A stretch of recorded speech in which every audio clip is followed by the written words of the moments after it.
नमस्कार मंडळी. 12 तारीख माझी पोलीस प्राधिकरणामध्ये होती, तर मला लगेच आता 15 तारीख देण्यात आली.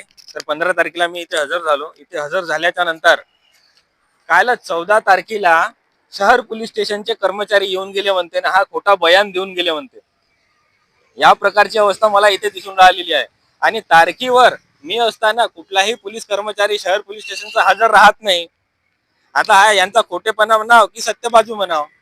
आणि हेच कायद्याचे रक्षक आहे, जे कायद्याचे नियम कायद्याचे उल्लंघन करून राहिलेले आहे, कुठल्याही तारखेवर हजर राहत नाही.